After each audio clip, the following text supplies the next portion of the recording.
I think that worked. Cool. All right.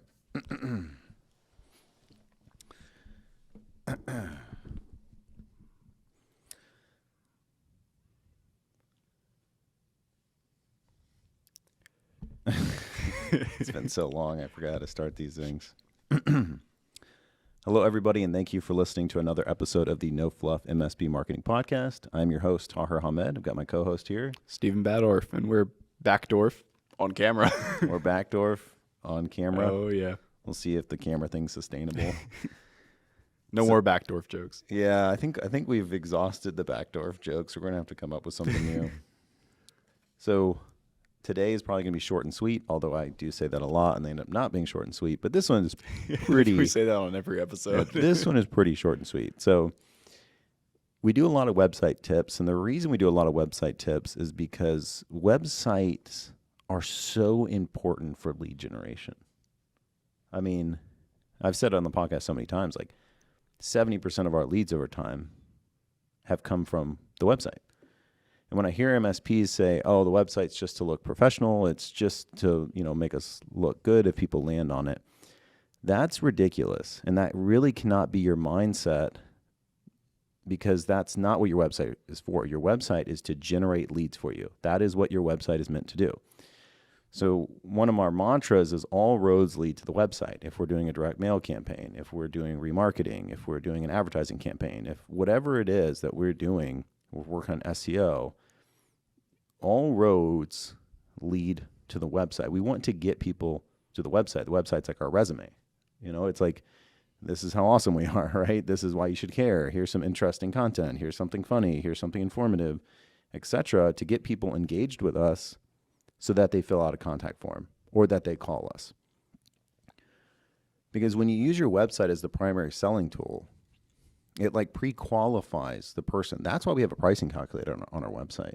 That's why we have so much content on the services that we provide, because people, when they're really interested in you, they will spend a lot of time on your website. Yeah, digging through the pages and really seeing what you have on there, too. Oh, 100%. I think some people feel like it's only the homepage, but a lot of the times, if somebody's invested in your MSP, like they'll look at the homepage, but they'll also click on to some of the other services. Oh, Maybe not to read super in depth, but just to get a feel for the quality of those pages that aren't right away front and center. Kind of shows a lot about your MSP as well. 100%. Which leads into yeah. blog post.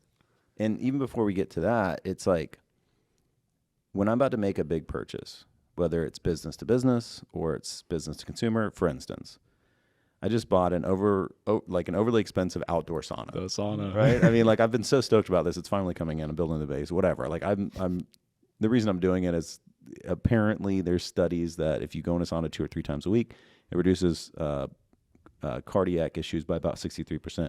Who knows what kind of confounding is happening in that study? I don't know. I don't care. It's also cool. It's also cool. So before I purchased this thing, can you imagine how much time I spent on their website and their YouTube and everything else to learn about the product, make sure I'm making the right decision? Like a significant amount of time. So when you, your videos don't have to be a minute. Your videos kind of have to be a minute on social media, top of the funnel stuff.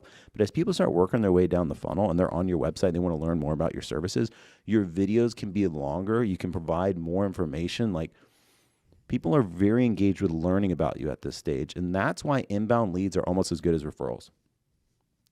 When somebody fills out a contact form on my website, like, they are qualified, they are pretty much ready to buy. So when I call, all I'm doing is confirming what they think. Like, they've reached out to me for a reason. Like, they like what they see. Like, it's not like a quick thing. It's not like, oh, I need to get my carpet cleaned, so I'm going to reach out to a bunch of people. It's like, I need someone to talk to them about IT services. It's like a big lift. It's something that they really are worried about, and like, they're ready to make a move because they're so pissed with their MSP. So when they do reach out, they are like qualified. Like, I think like there's the client referrals, boom, hottest. Like the lead pyramid, like those are the best. There's the word of mouth referrals, like your friend recommended because they now know what you do and your marketing helps in that situation. Right under that is inbound. Like, if somebody's filling out a contact form on your website or they're calling you from the website, they've learned a lot about you, they like you, they are pretty much qualified. They might be meeting with other MSPs, but if you're the one that's doing the best content, the most informative content, the content that speaks to them and not just another ChatGPT-esque landing page that is all surface level and no value. Mm-hmm. Do you agree with all that, Steven? Yeah, of course. I Okay. mean, I mean, I it's know also it's kind of our thing. it's also just the piece. I mean, having that comprehensive coverage of all the services and stuff, like you're saying, it's a big lift for managed IT. So seeing like, oh, they have a cybersecurity page completely filled out. They have a CMMC page. They have a email threat protection. Like all this different pieces. Like they might even not even necessarily know what some of the words mean, but seeing that you're covering each piece of it really shows like the whole feel of the MSP. 100%. And there's some MSPs that go really hard on like their specific things that they do. Like we have a MSP that we know that gets tons and tons of Fortinet leads because they've created so much content around Fortinet that they're ranking up there with Fortinet. Yeah. Right. And that's all wild. organic. They haven't had to pay for those keywords. And in Fortinet deals, I mean, anyone listening to this, like, those are big deals. And it almost always leads into some type of reoccurring managed services. So all of that was basically to frame something very simple, but I had to provide the context as to why this stuff like this is so important. Okay, now for the topic, right? But I think it's 6 important minutes in. context for us to understand, like your website cannot just be, it looks good. It's just so when people land on it, we look professional. No. Your website is to get people to it and convert them into leads, which turns into money. That's what your website, that's the only purpose of your website. That's it. It's also to make your sales easier, right? Which goes hand in hand with that customer journey. Okay, so there's a thing that's been happening. It's not just the MSP space. It's just a reality of people wanting their marketing to be easier and save time. And that's these auto blog posting, right? Because it seems like it's like, okay, that takes one marketing thing off of my plate. My blogs are automatically getting posted on my website. Easy peace of mind if you're not really paying attention to it. Yep. Same as Autopost for social media. Yep. Yep. Well, and then sometimes those auto blogs, when they post on the they'll do website, both. it's like, Yep. it also shows on my social media. First of all, if it's showing your blogs linking to an outside source are never going to do very well on your social media. That's just the reality of it because the social media platforms don't want people leaving the platform. So just the first thing there. Second thing is when you're automatically scheduling blogs on your website, you have no control of what those blogs are saying. Sure, there might be able to select and unselect, but you're not going to do that because it's automated. You rather just let those things go. So you have no control of what's going on your website. There's no SEO value to those, and they're going on all these different websites. It's not really going to hurt your website. Like some people say, oh, it hurts your website to have duplicate content. It's actually not true. It just doesn't provide any value. It's kind of just words. Yeah, it's like just- if somebody falls on it, it's not going to convert. Yeah, it's just words on a page. And when you look at SEO, in your blogs, you want to be linking to other content on your website or linking to external content on other people's websites to help build that domain authority, keep people on the page, keep them moving to your website. That is going to be completely missed on Autopost. So there's just so many negatives to doing Autopost, and there's no value. It's like it needs to just be cut out of our thinking. Would you agree with that? Yeah. I mean, I think we have it right here in the notes as well, but basically when I've always seen them, I think the biggest drawback is where they're just talking about technology as like a blanket of just like any technology. So a lot of it's not even specific to an MSP offering or anything that would help there. Yep. It'd be about like you said on here, like home technology, things like that, which it's not really a value piece where if you're following the same thing where your website should be converting leads, that's not going to convert anybody. 100%. And you're also confusing Google. Yep. So when you are posting content about 10 technologies for your home or smartwatches or iPads and you don't really support iPads, all of this stuff, Google doesn't know what the hell you're doing. They don't know how to refer you or get you up on the rankings. So your website just gets harder and harder to rank because you've got a bunch of insignificant, irrelevant content on your website. Now, if you're posting content like that on your social media just to engage with your followers, like, hey, check out this sweet new, iWatch that I got or that I reviewed or whatever, that's actually totally fine. That's totally fine because the people on your social media, they already know you and like you're a tech guy and you want to talk about different techs. Totally fine to do that. Like don't mishear me here. I'm not saying you can't talk about outside content outside of just B2B technology. That's not what I'm saying. What I'm saying is your website needs to be high intent, highly relevant to a business to business audience so you can rank for those types of keywords and get people to your website. And when you do get people to your website from some other means outside of SEO, and they're seeing all this random content, it's kind of distracting from your core focus of what you do. They're like, oh, wait, can I call them about my home computer issue? Like, it just confuses the consumer and there's no value. So these auto blogs, they just have to stop. And every time I've seen auto blogs from different providers, they want to do quantity.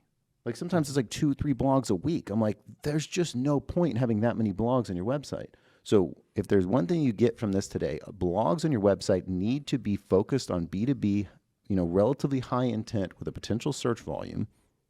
And that's it. Even if you're only posting one blog a week or one blog every 2 weeks, that's totally fine.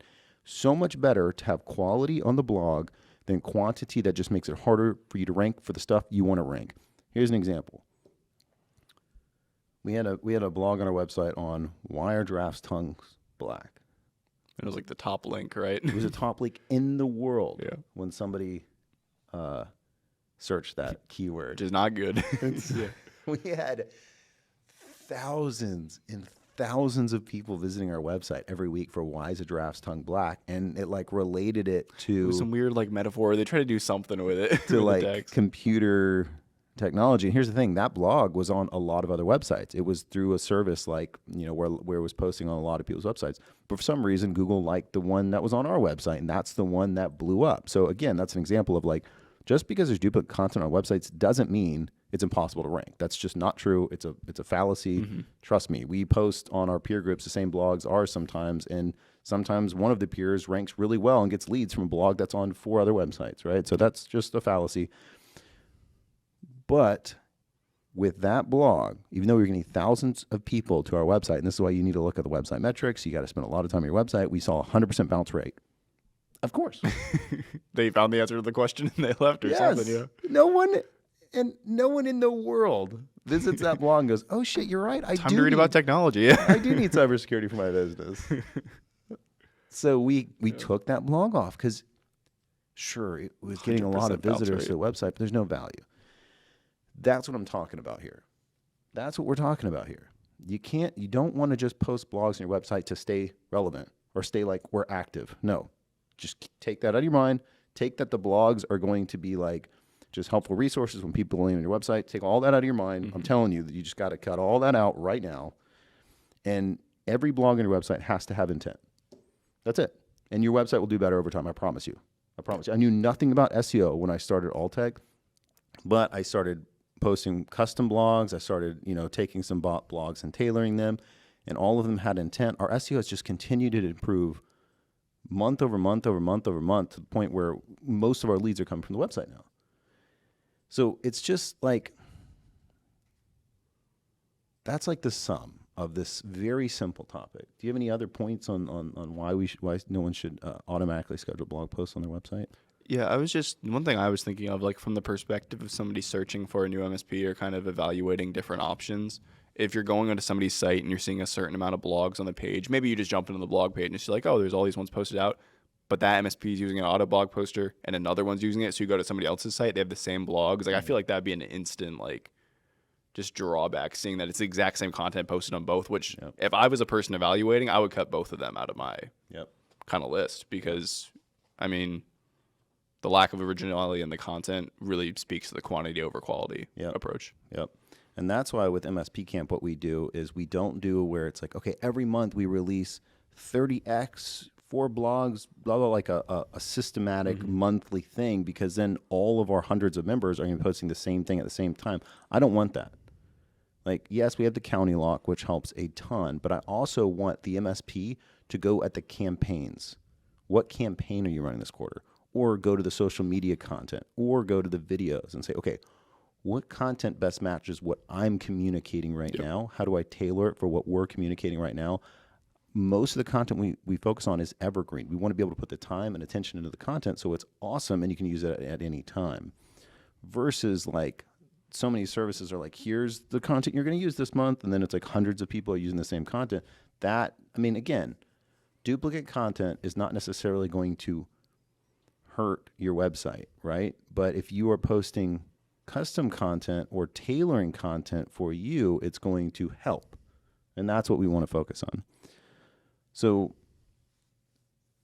I guess that's the general consent, wrap up of this. And if you notice any blogs on, like if you're an MSP Camp member and you look at the blogs we post on there, none of them are like, they're all B2B intent around questions we receive either in the sales meeting or with our clients. And so we're answering that question well on the blogs, or they are blogs that refer to other content in the campaign. So if we get somebody on the website from that campaign, there's relevant blogs around what they just landed on the website for. So even though the blogs on MSP Camp may not have a lot of SEO value because other people are going to be using them if they're running the same campaign, you can easily take the idea of that blog. Why did we write this blog? And write a similar blog, or customize that blog, or throw it into ChatGPT and have ChatGPT change it, make it relevant to a local search. Whatever it needs to be to change that blog to make it more relevant and custom to you, that speaks to the overall campaign. So there's still a ton of value in even having those types of blogs. Any other thoughts or comments on this one before we wrap up? I think you nailed it. I mean, covered most pieces of it. Yep. Awesome. All right, so I was getting some shit for not doing the challenge of the week because we just totally forgot the challenge of the week. So that's what we haven't done in a bit. Yeah. So challenge this week: turn off any auto blog posting on your website, like any of them. Turn them all off. Don't do that. But make sure you have your coordinator. If you're the coordinator or manager, make sure every week you are posting a blog. Your own blog with a medium to high intent for business to business, right? It's got to have intent to purchase with, relatively, at least have 10 search volume a month, something like that. Find keywords for those blog posts, those blog titles. You can use SEMrush, you can Google Keyword Planner. It'll tell you like, hey, this search term is X difficult with X volume. So if you're like, okay, I can get something that's not that difficult but has a decent volume, boom, write a blog on it. Write a blog on it right now. ChatGPT is amazing at help getting paint on canvas for a blog. It's really doing a good job. So, and no, Google cannot tell that it's ChatGPT content. Like maybe in the future it can, but I have tons of content ranking that ChatGPT has helped me write. Like my brother has a cold plunge business too. The entire page, because I'm busy, I helped him with it. ChatGPT wrote it. It's ranking number 1, not only for Lakeland, but other cities for cold plunge. ChatGPT did it, right? So you can use ChatGPT to help tailor blogs, to help get paint on canvas for blogs, etc., to free up some of your time. We also use a tool called Writer Access, and I can include that in the description of this podcast. Writer Access is where you can find some amazing copywriters for like 10, 20 cents a word. And even though ChatGPT is out there, we still do most of our writing through either in-house that I'm personally writing or Writer Access. ChatGPT kind of just gives us some paint on canvas. Yeah, the starting, but you have to go through there, read it, change stuff up because you So can still kind of tell you a little can, bit. Yeah. 100% you can. That's why Writer But Access. Google can't. That was the main point. Yeah. All right, so anyway, that's the challenge. Challenge is make sure you stop any auto blog posting or your website will continue to just be a place that looks professional, which is not what you want. You want it to be a place where you get leads. Yep. And 2, even though you're stopping the auto posting, make sure you still have a scorecard where you are posting a blog per week, whether it's around the campaign you're running, whether it's around a special you're doing, whether it's around that you have a new client spotlight, whether it's around you have a new employee spotlight, whether it's about the new Microsoft 365 changes, whatever it is, focused on your business or high intent to get people to your website, that's a challenge. If you do that, your website will start to improve overnight. Yep. Anything else, Stephen? Sounds good. Good challenge. It's back again. The challenge. Starting with a tough challenge, actually. The challenge is back, Orf.